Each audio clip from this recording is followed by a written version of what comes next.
أم حامل تضع مولودها في حديقة المستشفى وهذا الأخير يرفض استقبالها. هذا هو المغرب الحبيب. أطيب الله أوقاتكم مشاهدينا الكرام، ومرحبا بكم على وتر الأعصاب. نروي لكم هذا الخبر المؤسف.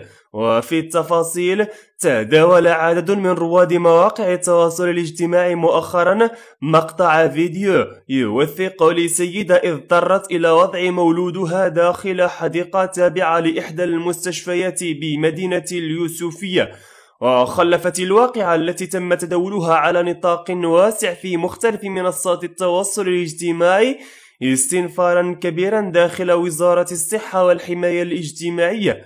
وأوردت مصادر متطابقة أن وزير الصحة والحماية الاجتماعية السيد خالد الطالب قام يوم أمس بإيفاد لجنة تفتيش مركزية إلى المستشفى الإقليمي الأميرة لاله حسناء بالمدينة المذكورة.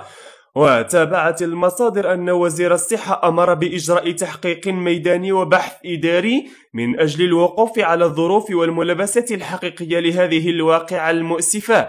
وأكدت المصادر ذاتها أن وزير الصحة أعطى تعليمات صارمة للجنة التفتيش التي تضم المفتش العام لوزارة الصحة والحماية الاجتماعية ومدير مركزي ومفتشين مركزيين والمدير الجهوي بجهة مراكش أسفي لفتح تحقيق ميداني معمق. كما أمر خالد الطالب لجنة التفتيش المعنية بتقديم تقرير بشكل مفصل حول ظروف وملابسة وضع السيدة الحامل لمولودها داخل المستشفى، وذلك من أجل اتخاذ الإجراءات اللازمة في إدارة المستشفى. الكونفدرالية الإفريقية لكرة القدم تمنح جائزة مميزة لملك المغرب محمد السادس نصره الله.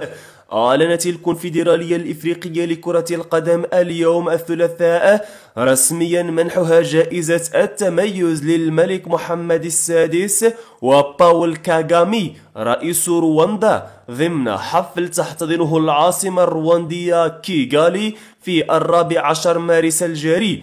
وأوضح بلاغ لأعلى سلطة كروية في القارة السمراء أن الحفل الذي سينطلق في 14 من 14 مارس الجاري سيعرف حضور جياني إنفانتينو رئيس الفيفا ولجنة الكاف التنفيذية والرؤساء الأعضاء في الكاف وأساطير كرة القدم. وكانت هيسبورت كشفت في وقت أن الكاف كانت قد دعت الملك محمد السادس ورئيس رواندا لتسلم جائزة التميز التي تعتبر جائزة شرفية.